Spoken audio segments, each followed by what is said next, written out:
miscigenação do Brasil colônia, resultado do encontro entre portugueses, africanos e indígenas, resultou principalmente a questão da cultura, como a religião, a culinária, a música, a língua. Apesar da troca cultural, a sociedade era desigual, exploração de indígenas e africanos e o poder concentrado nos brancos. A miscigenação também foi forma de resistência e moldou a identidade brasileira, mas não eliminou desigualdades raciais persistentes. A invasão holandesa no Brasil ocorreu em duas fases, a ocupação de Recife e o domínio do Nordeste. Recife ficou conhecida como a capital da Nova Holanda. Durante esse período, os holandeses modernizaram a infraestrutura e liberaram a questão religiosa.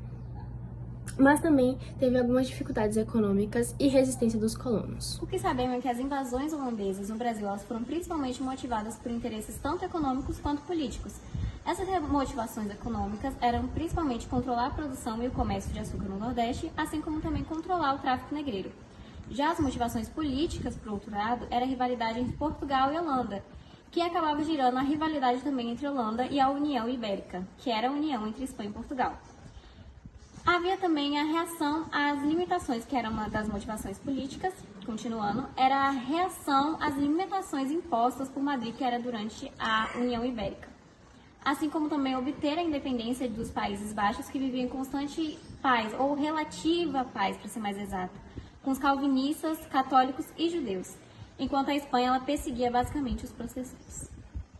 A ocupação holandesa em Pernambuco, que foi ali durante 1630 até 1654, trouxe profundas mudanças para a região, como na economia mesmo, que eles modernizaram a produção açucareira com novas tecnologias, e eles também diversificaram atividades como pecuária e o comércio, fundando assim o Banco do Brasil que conhecemos até hoje.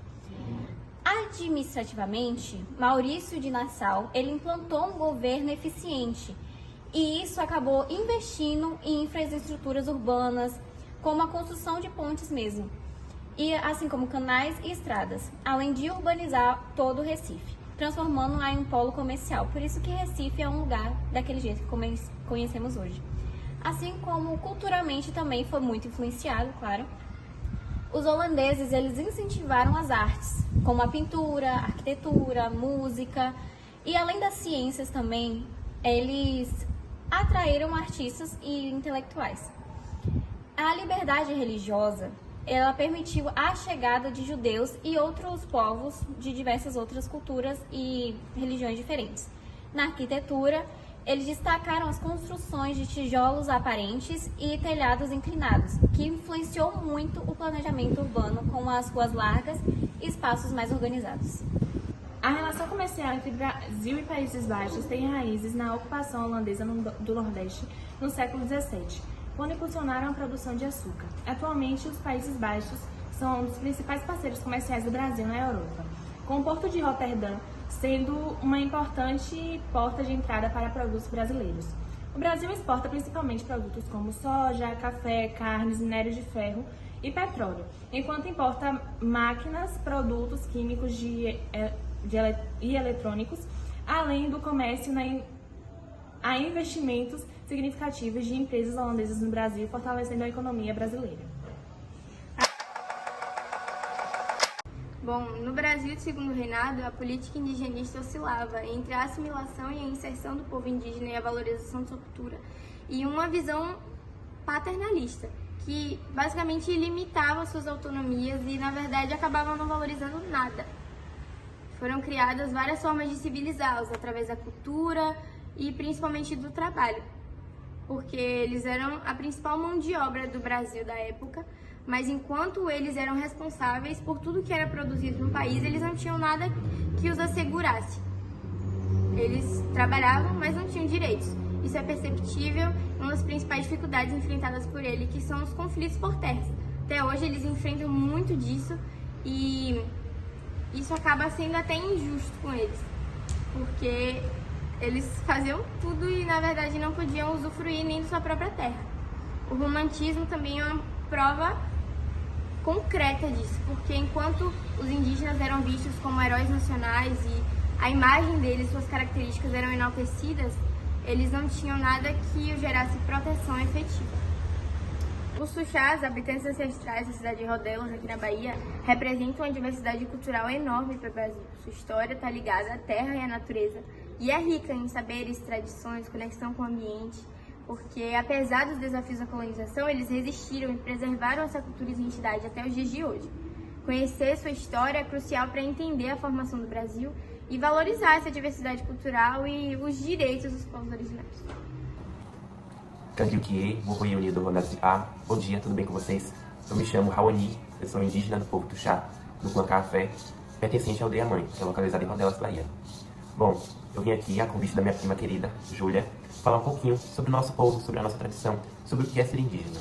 Eu também sou ilustrador digital, eu sou neto, com muito orgulho, da primeira indígena vereadora do Brasil e também a primeira enfermeira indígena do Brasil e do meu povo, e também a primeira professora indígena do povo Tuxá, Carmelita Cruz, que foi uma mulher revolucionária, à frente do seu tempo, pioneira em diversos quesitos, responsável por modificar a saúde da minha aldeia e também modificar a educação, ensinando muitos do meu povo a ler e escrever.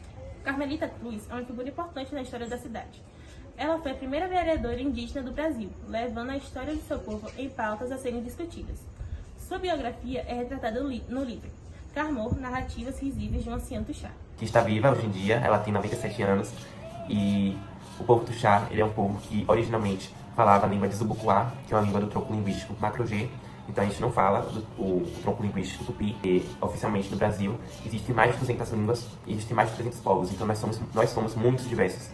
O povo Tuxá é um povo indígena do Brasil, que valorizava a ligação com a natureza e a sabedoria dos anciões. São conhecidos também por serem pescadores e agricultores. A dança tradicional é o toré, que é uma forma de demonstrar sua espiritualidade e resistência. Nós somos um povo que é originário aqui mesmo da Bahia. Tradicionalmente nós ocupamos aquela região submédia do Rio São Francisco, as margens do nosso querido Pará. Nós tivemos o nosso primeiro contato com os invasores por volta de 1700. E a partir daí, em torno da nossa aldeia, surgiu uma missão religiosa para tentar nos catequizar, tentar extinguir a nossa cultura e a nossa espiritualidade, algo que nunca aconteceu. A partir daí, surgiu-se aos arredores dessa missão a cidade que hoje em dia é conhecida como Rodelas. Esse nome, inclusive, Rodelas, é em homenagem ao nosso grande líder, Capitão Francisco Rodelas, um dos primeiros caciques do nosso povo, que lutou contra a invasão holandesa e a favor da coroa de Portugal, mas entendam que no contexto de sobrevivência, ou a gente se aliava, ou era mais perseguido do que já somos, A colonização do município ocorreu durante o século XVI, com a chegada da França na missão Rio São Francisco.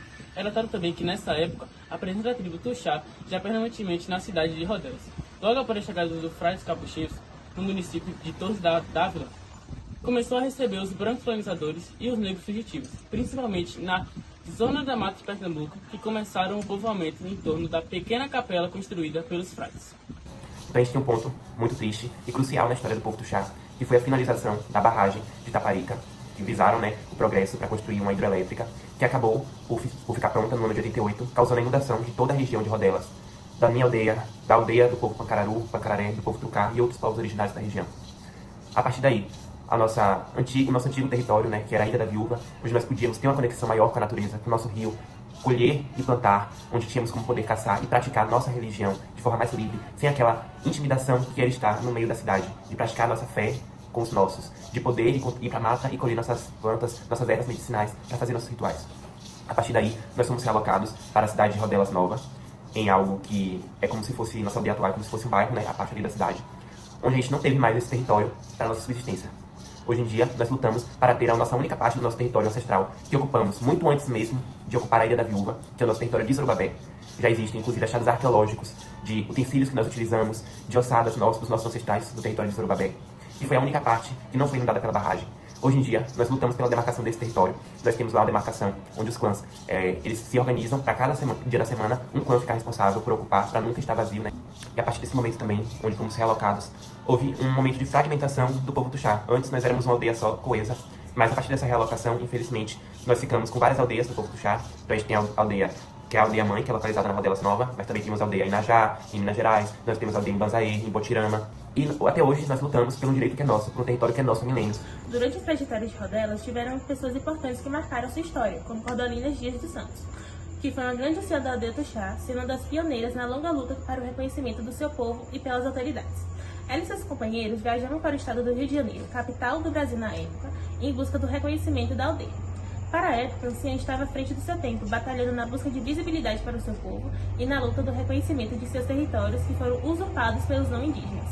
Um exemplo é a Ilha da Viúva, onde a indígena tinha a maior parte de suas terras, mas, infelizmente, a ilha foi inundada pela barragem Luiz Gonzaga, em Itaparica, Petrolândia, Pernambuco. Cordalina do Chá era muito respeitada pela sua história, coragem e determinação pela aldeia do Chá e seu povo, que foi reconhecido como indígenas nos anos 40. Outra pessoa importante é o jornalista João Batista Cruz de Souza, que foi o primeiro indígena da aldeia Tuxá a se formar na faculdade. Ele tem um blog chamado Viva Rodela, onde ele narra histórias da cidade. Atualmente, a luta dos povos indígenas do Brasil foca na demarcação de terras que, no passado, foram tomadas. E, atualmente, essa luta é constante. Então, dentro das tradições que nosso povo pratica, nós temos o toré, que é um ritual comunitário que fortalece a nossa espiritualidade, a nossa coesão tribal, onde nós entoamos cantos para os nossos ancestrais, para a natureza, agradecemos, nós comemoramos também, utilizando maracás, que é esse instrumento aqui, e cantando para os nossos ancestrais. Além disso, também, nós temos o ritual do particular, que é um ritual religioso, que é destinado somente para o povo indígena mesmo Tuxá. Só quem é Tuxá pode assistir, pode participar. Nosso povo é um povo de muita fé, na fé nos nossos mestres encantados, nas nossas divindades, do nosso Deus, Pai do Tupã. Nós também temos os nossos adultos, o que a gente chama, os atavis, a gente tem o nosso cocá, a gente tem a cataioba, tem nossos acessórios tradicionais, a gente tem também a murduna. E graças a essa educação escolar indígena, hoje em dia, o povo Tuxá consegue demarcar diversos territórios. Então, hoje em dia, nós temos indígenas Tuxás, que são médicos, que são advogados, que são enfermeiros, que são engenheiros, de diversas profissões. Cada vez mais estamos ocupando as faculdades. Minha mãe e o pai de Júlia, meu tio Batista, foram os primeiros indígenas do nosso povo a adentrarem uma faculdade aqui na UFES. Então é muito importante que a gente ocupe cada vez mais esses espaços. Mas afinal, o que é ser indígena? É engraçado porque desde que eu nasci, eu sempre soube que era indígena. Foi algo que sempre foi muito claro no meu leito familiar, né? Apesar de tanto eu quanto Júlia não termos morado na aldeia, nós sempre crescemos visitando, passando nossas férias, os feriados na aldeia, crescendo, vendo aquela cultura. Então sempre foi algo que foi muito natural pra mim. Sempre soube que eu era indígena do povo Tuxá. Mesmo assim, a minha primeira experiência que eu lembro, que eu acho que eu comentei pra outra pessoa não indígena que eu era indígena, e eu lembro de ter assim, uma questão de estranhamento, de eu duvidar da minha identidade, foi no meu 6º ano, aí no Colégio Intelecto. Eu sempre estudei no Colégio Intelecto também, onde tava tendo uma aula, e eu não lembro se era aula sobre os povos indígenas ou se chegou nessa temática, mas eu fui complementar, né, levantei a mão e fui falar, e eu falei que eu era indígena, né, do povo Tuxá, e a sala toda caiu em gargalhada, e eu não entendi aquilo, e eu acho que foi a primeira vez que eu me questionei, eu não sou indígena? E acontece que existe muito no imaginário popular a imagem de um indígena, que é aquele indígena que não tem contato com o celular, não tem contato com a internet, que vive numa oca no meio da floresta, que não sabe falar português, que não usa roupas e que tem um cabelo de cuia, bem liso, preto, tem a pele morena, os olhos puxados. Gente, não que não existam mais povos indígenas dessa maneira, existem os povos indígenas isolados. Mas sabe quantos por cento isso representa da população indígena total? Menos de 1%. A maioria dos povos indígenas, hoje em dia, nós não paramos no tempo, nós estamos em contato, né, frequente com os colonizadores, no caso do meu povo, há séculos. Então é claro que a gente adquiriu hábitos da sociedade, né? Nós não paramos no tempo. Esse estereótipo, ele é absurdo em muitas maneiras. Primeiro, que não existe um fenótipo indígena, não existe. Existem indígenas de cabelo cacheado, cabelo crespo, de pele branca, pele clara, pele parda, pele escura, de olho castanho, de olho azul. Existem indígenas assim, por que não? Nós casamos, né, com pessoas de outras etnias e tá tudo bem. A gente não vai pegar e vai expulsar da nossa aldeia porque ele nasceu com cabelo crespo. Ser indígena é você pertencer ao povo. É você ter um povo que olhe e fale que você pertence a ele. Eu não sou indígena porque eu tenho uma bisavó que é índia, que foi pegando laço. Não. Eu sou indígena porque eu tenho uma bisavó Tuxá, uma avó Tuxá, uma mãe Tuxá, primos Tuxás, tios Tuxás. Porque eu conheço da minha cultura, da minha espiritualidade, do meu povo. Porque eu cresci na minha tradição. Isso é o que me faz ser indígena, entende? Independente de fenótipo, independente se eu moro na cidade, se eu moro na aldeia, independente de como eu me visto, de se eu tenho acesso à tecnologia ou não. Então é isso, pessoal. O tempo é curto para poder falar sobre tudo o que é a experiência indígena. Mas muito obrigado por esse espaço. É muito bom saber que as escolas estão cada vez mais buscando saber mais sobre a cultura indígena. E foi um prazer poder compartilhar um pouquinho para vocês sobre a vivência e conscientizar cada vez mais. Tchau, tchau. Ciclo Roubo de Irudê.